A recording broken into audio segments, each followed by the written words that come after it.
Olá pessoal, vamos dar início à nossa aula de interpretação textual, tudo bem? Capítulo 7. Então abram o livro de vocês aí na página 18, tudo bem? Seguinte, vamos ver aqui intertextualidade discursiva.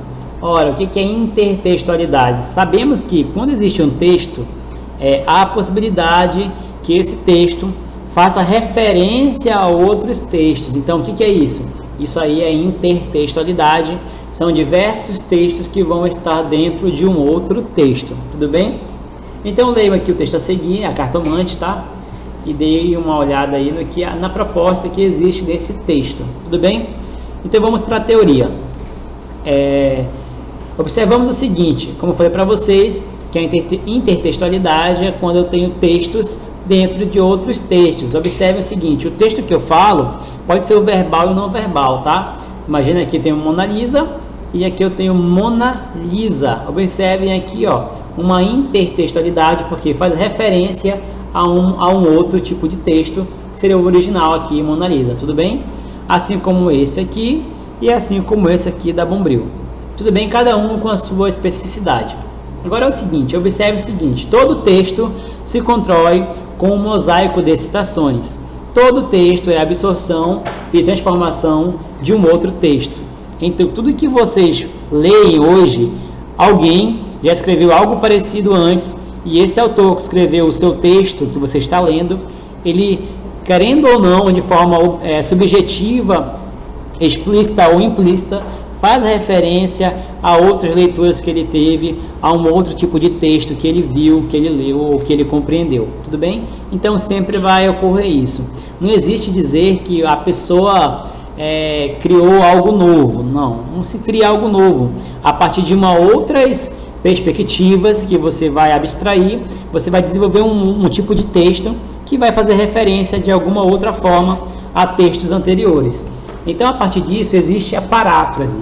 O que é a paráfrase? A paráfrase é a reprodução do conteúdo de um texto empregando-se em outras palavras. Explica-se assim, com outros termos, o conteúdo original, diferindo de plágio, tá? E alcançando a originalidade em relação ao texto que lhe serviu de base. Então, a paráfrase é escrever um texto com outras palavras, seria mais ou menos assim. Então, observem que aqui eu tenho, olha só, da Bombril, um tipo de texto, né, que ele criou aqui, mas com outras palavras. É uma Mona Lisa, agora que trabalha aqui, que é amaciante, né? Deve ser amaciante. Então, essa referência de paráfrase é quando eu escrevo um texto a partir de outro, beleza? Com base em outro. O que é uma paródia? Olha só, a paródia é o seguinte... A paródia, então, tem aquela questão de criticar, ironizar ou fazer uma sátira, tudo bem? Então, observem aqui, olha só, que eu tenho Minha Terra Tem Palmeiras, onde canta o sabiá. As aves que aqui gorjeiam, não gorjeiam como lá. A paródia disso, Minha Terra Tem Palmares, onde gorjeia o mar. Os passarinhos daqui não cantam como os de lá. Observem paródia também no YouTube, tem muitas paródias, por exemplo, do Whindersson Nunes, né? Então é uma paródia, é uma crítica, ironiza as pessoas que o Whindersson, por exemplo, ele faz as paródias, sei lá, da Beyoncé. Então há uma crítica ali, uma ironização, tudo bem? Há também a estilização, que é a imitação criativa do estilo ou da sintaxe do texto original. Não tem função de satirizar, criticar ou ironizar. Então observe que tem aqui quadrilha, né? Bem famoso, João amava Teresa, que amava Raimundo, que amava Maria, que amava Joaquim, que amava Lili, que não amava ninguém. João foi para os Estados Unidos, Teresa para um convento, Raimundo morreu de desastre, Maria ficou para a tia, Joaquim suicidou-se e Lili casou com J. Pinto Fernandes, que não tinha entrado na história. Então, isso aqui é a original, né, de Carlos Drummond de Andrade.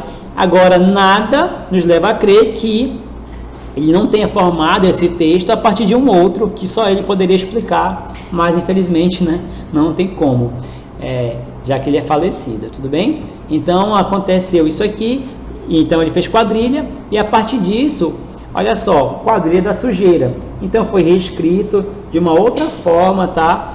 Apenas de estilização. Ele usou aquele formato do texto e escreveu um outro, não tem sátira, não tem plágio, tudo bem? É interessante essa forma de estilização. E aqui embaixo, observe que temos a citação. Citação é mais fácil, é mais comum utilizado em texto de prosa, por exemplo, dissertativos argumentativos. Então, a citação é a transcrição exata de um texto literário ou não literário.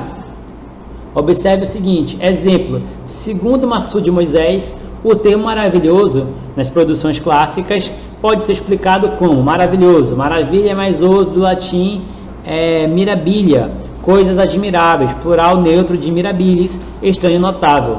Então observe que falando da citação de um dicionário, né, digamos assim, consiste na intervenção dos deuses no plano terreno e ou em toda mudança na ação da tragédia e da epopeia provocada por agentes sobrenaturais ou não. Então citação é quando ele cita algo de um outro livro, uma ideia de um outro autor, um pensamento, né, de um filósofo e assim por diante. Tudo bem? E também a alusão. O que é alusão? A alusão é uma referência indireta de uma fonte original, trazendo um conceito abordado por um autor ou mesmo por uma obra, sem citá-lo literalmente. Por exemplo, segundo Massude Moisés, em seu dicionário de termos literários, o termo intertextualidade foi utilizado por Julia Kristeva com base na teoria dialógica de Mikhail Bakhtin. Para Kristeva, todo texto se refere a um outro texto, seja por absorção ou transformação. Então, o que é alusão? É uma referência indireta ao texto original, tudo bem? Então, eu dei uma lida aqui na questão da abordagem do capítulo e façam atividade para a sala, tudo bem? As questões 1, 2, 3, 4 e... temos a questão 5? 1, 2, 3, 4 e 5, tudo bem? Então é isso, pessoal. Obrigado e até a próxima.